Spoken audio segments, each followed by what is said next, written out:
Lisa, Jack is 26 and I am 24. We've been married for 3 years after meeting in college. I had no idea what would happen. I suppose it started with my mistakes and carelessness. Sorry if this appears disorganized.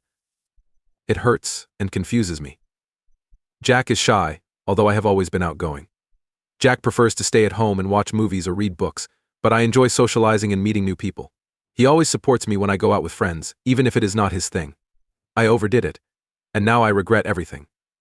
Brief history. Jack was never harsh. That terrible word is the only one that works. He tries hard to make our relationship work, which makes me happy. Perhaps that was why I ignored him. He seemed unwilling to go since he loved me so much.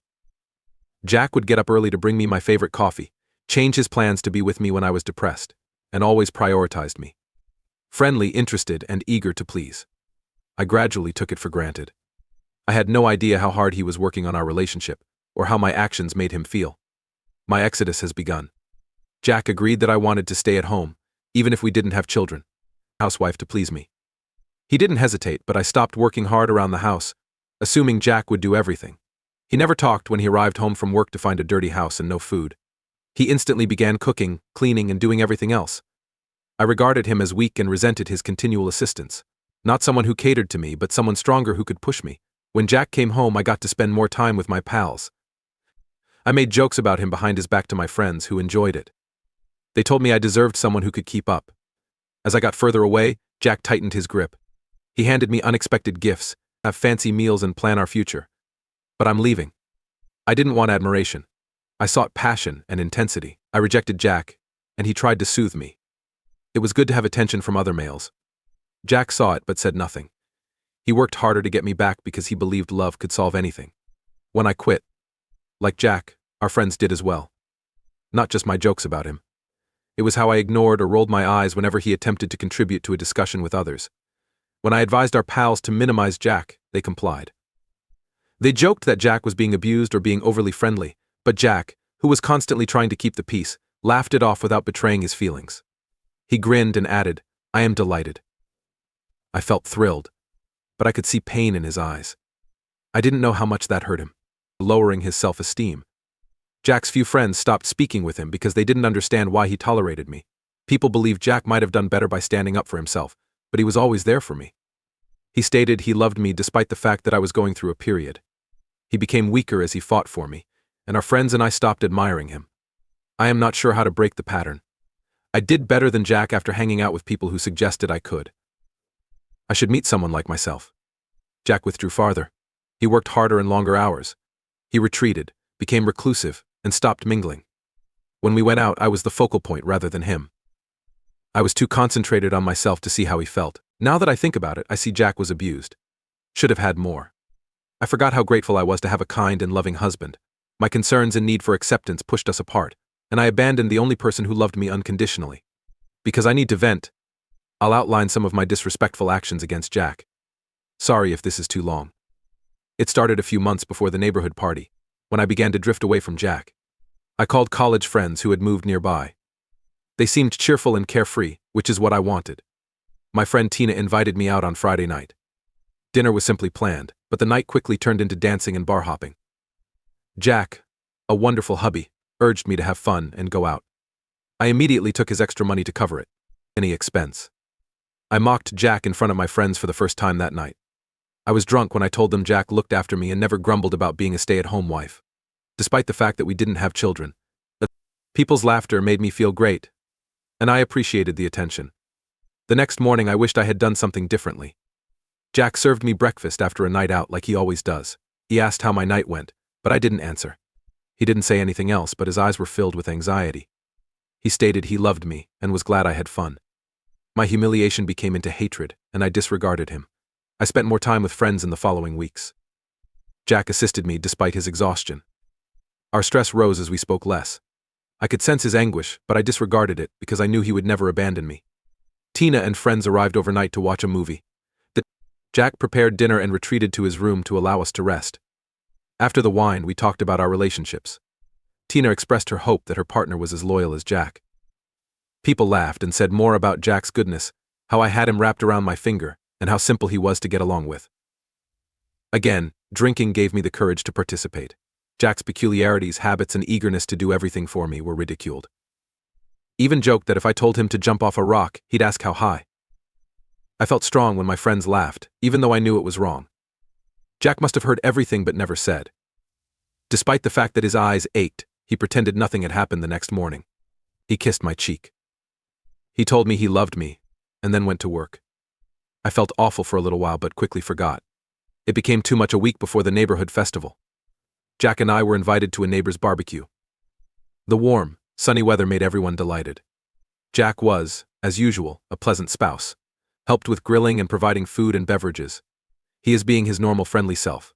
We talked about our cooperation and their hard work during the conversation.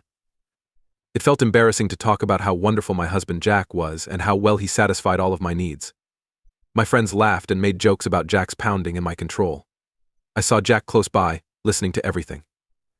I felt terrible about myself and sad. I felt more guilty than eager to impress my friends. I laughed with them and told more Jack jokes. Jack did not say anything when we came home that night.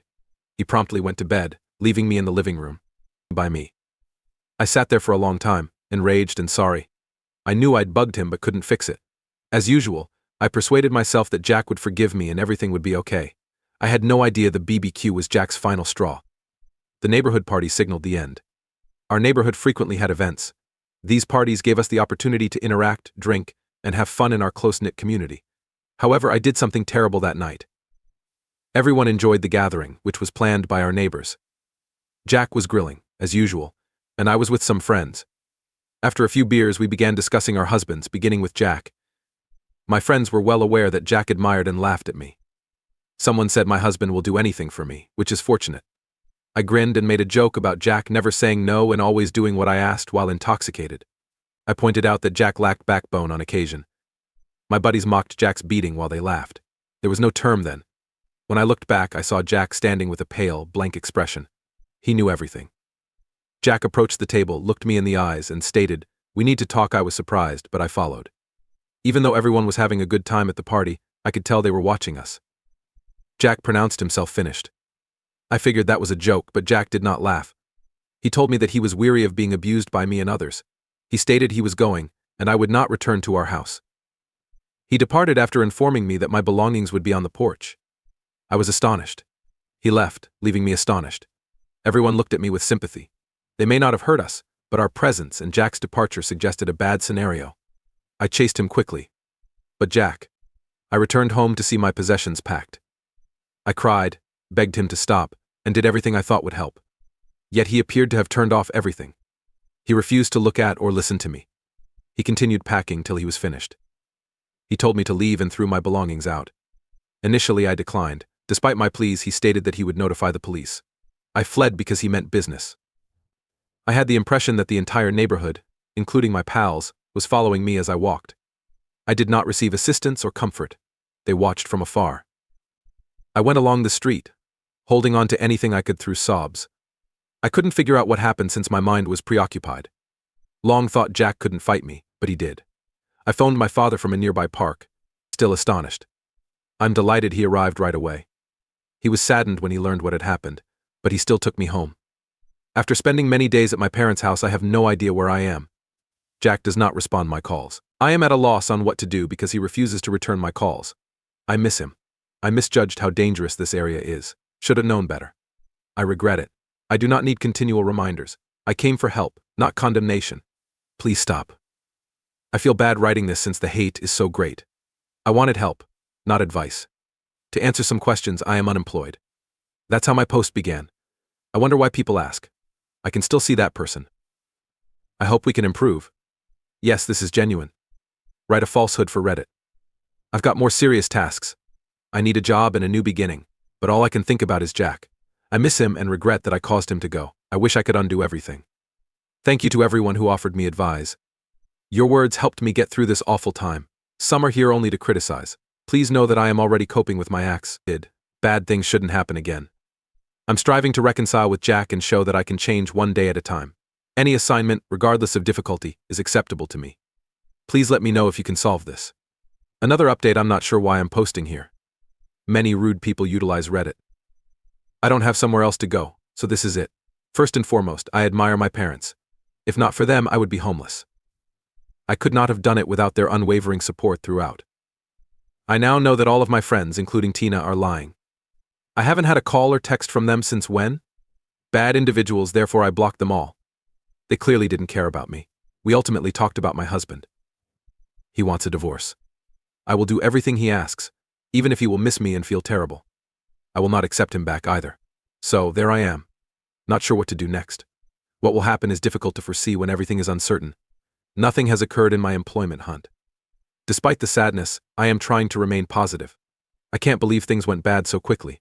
One minute I was having fun with my buddies and suddenly nothing. I felt lonely and unhappy with my life. This is too much for me, and I am suffering. I will keep going no matter what. Knowing I've done something wrong makes me upset. I'm ready to develop myself. I contributed a lot to my husband and friends, but now I have nothing left. Thank you to everyone who helped. Thank you for being so polite. Some individuals have been nasty, and I pray you never have to cope with anything like mine. From the outside, it's easy to judge, especially when your life falls apart. For the time being, I'm taking each day as it comes. My current ambitions are to find a job, accumulate money, and eventually purchase my own apartment.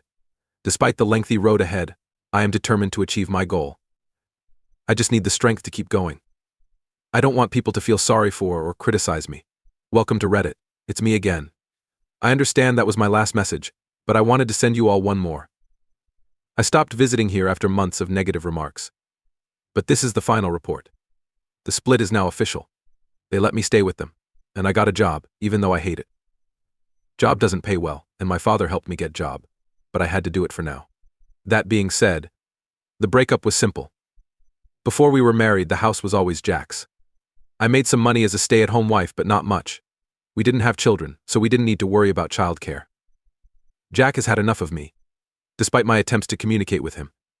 It hurts because he seems content without me. Never forgave myself for what I did. Reddit is no longer my thing. Despite the danger, I felt compelled to give you one final report. Haters, get a life. Thank you and farewell. Last change. I said that was the final news. But I discovered something shocking. All of my single friends that taunted my ex are now trying to date him. Someone in the neighborhood just notified me. When I was dating Jack, I rarely spoke to my friend Tina, who disliked her. I received all of the news from her. Any of them? My ex isn't interested in them, which is a good thing since they're terrible. Funny things happen. The people who initiated the fight want his attention. It's nasty. But we've learned. That old buddy was unexpectedly kind and did not judge me for my past. I appreciate her readiness to help me if necessary. It is reassuring to know that there are decent people in the world. My work, albeit terrible, is something. I've been saving to leave my parents' home. Despite the difficulties, I remain devoted. Jack and I stopped talking. He's had it with my frequent attempts to reach him. When I see him happy without me, I understand how badly I messed up.